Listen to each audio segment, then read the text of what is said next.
안녕하세요. 다윤쌤의 중학교 정보 시간입니다. 오늘은 정보윤리 단원의 사이버윤리에 대해 학습해봐요. 일단 사이버윤리에 대해 알아볼게요. 학습 목표 다 같이 읽어볼까요? 1. 개인이 지켜야 하는 사이버윤리의 필요성을 이해할 수 있다. 2. 사이버 폭력의 유형을 알고 예방과 치료 방법을 실천할 수 있다. 교과서에 해당 부분 같이 보면서 학습하도록 해요. 사이버 윤리에 대해 알아보기 앞서 사이버 공간에 대해 알아야 해요. 사이버 공간이란 시공간의 제약이 없고 정보가 빨리 전파되는 곳이에요. 인터넷을 이용하여 구축된 가상의 공간이죠. 사이버 공간은 실시간 정보를 전달하고 제공하며 정보의 쌍방향 소통이 가능하다는 장점이 있어요. 또한 정보가 너무 빠르기 때문에 통제가 어렵고 잘못된 정보가 전달될 수 있다는 단점도 있어요. 사이버 공간의 특징이 4가지 있는데요. 자신이 누구인지 드러나지 않는다는 익명성, 누구나 자유로운 의사소통에 참여할 수 있다는 개방성, 자발적으로 참여 가능하다는 자율성, 여러 가지 풍부한 정보가 존재한다는 다양성이에요. 실제 삶과는 다른 이러한 특성 때문에 사이버 공간에서의 예절이 중요해요.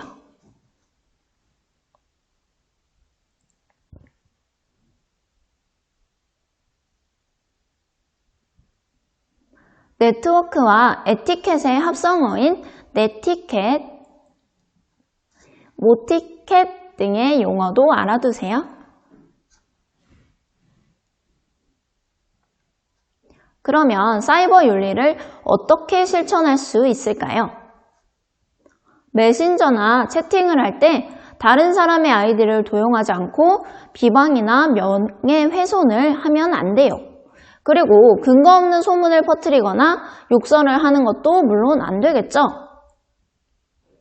공개 자료실에서 자료를 다운로드 받을 때는 자료를 올려준 사람에게 고마워하는 마음을 갖고 바이러스 검사 후에 이용하는 것이 좋아요.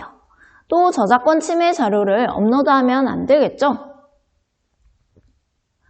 인터넷 쇼핑을 할 때는 사업자 정보가 잘 기재되어 있는 곳인지 결제 방법이 안전한 방법인지 확인해야 하고요. 마지막으로 온라인 게임을 할 땐 게임도 하나의 스포츠라고 생각하고 스포츠맨십을 발휘하는 것이 중요해요. 게임 중 일어나 싸움을 만나서 해결하려고 하지 말고 게임에서 지더라도 남을 탓하지 말고 결과를 인정하도록 합시다. 사이버 공간에서 일어나는 폭력 행위를 사이버 폭력이라고 하는데요. 타인의 명예를 실추하거나 정신적, 물질적 피해를 입히는 행위를 포함해요. 사이버 폭력의 유형에 대해 알아볼까요?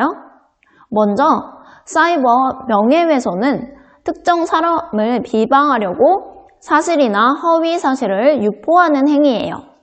그리고 사이버 언어폭력은 악플 등으로 욕설을 하거나 모욕을 주는 거예요. 그리고 사이버 성폭력은 성적인 내용을 담은 문자나 사진을 통해서 상대방에게 성적 수치심, 불쾌함을 유발하는 행위예요. 마지막으로 사이버 스토킹은 정보통신망을 이용하여 특정인에게 원하지 않는 접근을 계속 시도하는 행위예요.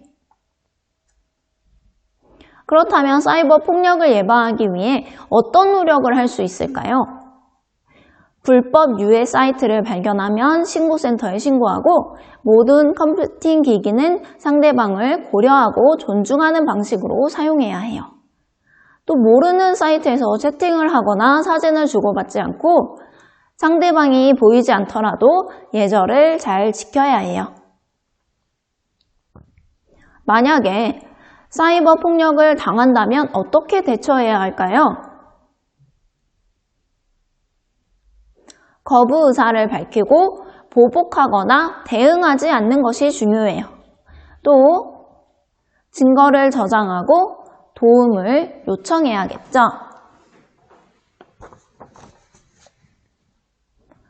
사이버 폭력 상담이나 신고는 청소년 사이버 상담센터 혹은 학교폭력 신고 어플리케이션을 이용하면 돼요.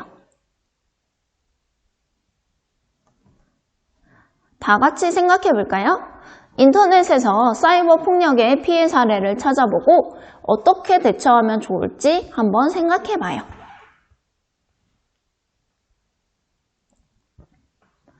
두 번째로 게임, 인터넷, 스마트폰 중독에 대해 공부해 볼게요. 학습 목표 다 같이 읽어볼까요? 게임, 인터넷, 스마트폰 중독의 개념을 알고 예방법을 실천할 수 있다. 우리가 생활하면서 인터넷이나 스마트폰을 많이 이용하죠. 여기에 장점과 단점이 있어요. 교육과 의사소통, 정보 습득, 교통정보를 얻을 수 있고 여가 활동이나 건강관리에도 이용할 수 있는 등 여러 장점이 있죠. 하지만 단점도 있는데요.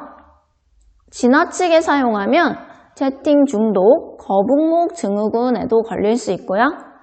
불면증이 생기거나 집중력이 저하될 수 있어요. 스스로 통제가 불가능하고 일상생활에 심각한 장애를 초래할 정도로 집착하는 상태를 중독이라고 하는데요. 이러한 중독 증상에 대해 알아볼까요? 자신을 부정적으로 인식하여 자아 존중감이나 유능감을 상실할 수 있어요. 또 게임이나 인터넷 시간을 조절하지 못하고 충동적으로 기분에 좌우되는 경향을 보일 수 있고요. 게임이나 인터넷을 사용하지 못하면 불안하고 분노가 생기는 등 금단 현상이 나타날 수 있고 심하면 품행 장애나 우울증이 생길 수 있어요. 이렇게 여러 가지로 일상생활이 힘들어지고 신체 건강에도 문제가 발생할 수 있답니다. 그럼 이렇게 중독에서 벗어나거나 예방하기 위해서 가장 중요한 것이 무엇일까요? 바로 스스로 나의 상태를 아는 것이겠죠. 한국정보화진흥원의 스마트심 센터에 가면 인터넷, 스마트폰, 게임, 중독, 자가 진단하기가 있어요. 우리 친구들 다 같이 한번 해볼까요? 선생님이 스마트심 센터에 왔어요. 과의존 진단이 있는데 선생님은 성인으로 해야 하지만 여러분이 중학생이니까 선생님도 중학생 걸로 한번 해볼게요. 15세라고 해보고 대전 계속 진행.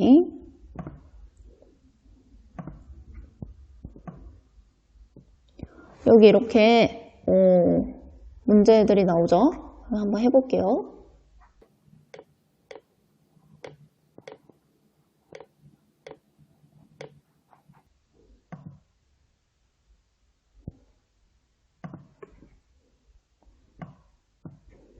오, 10개밖에 없네요. 과의존 척도 해석.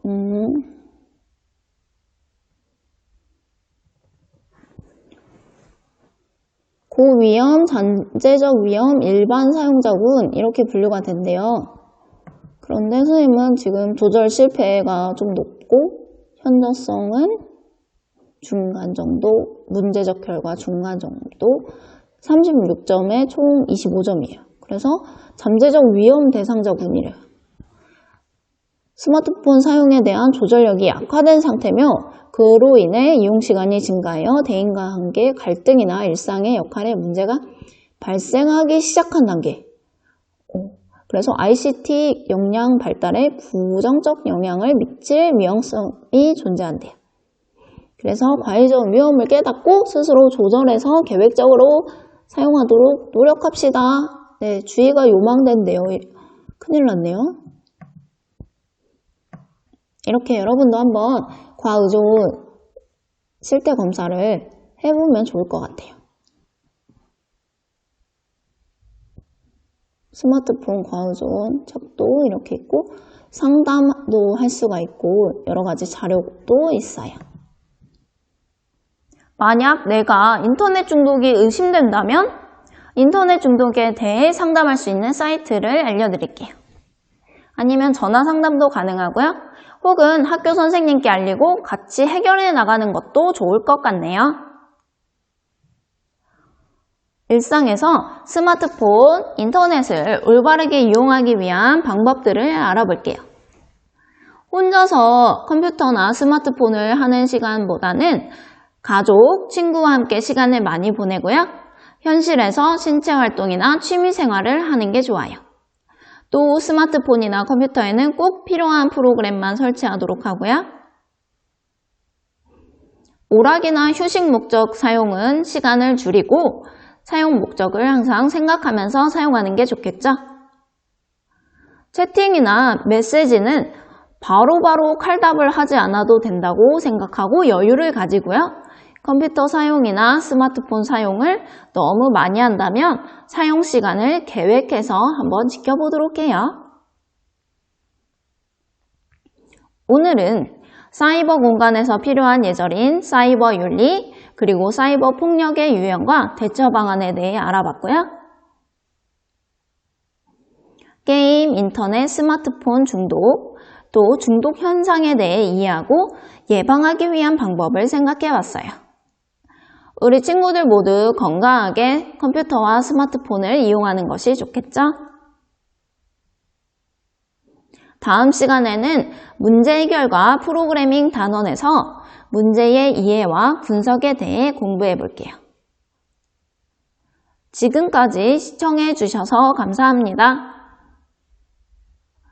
모두 건강 유의하고요. 다음 시간에 또 만나요. 안녕.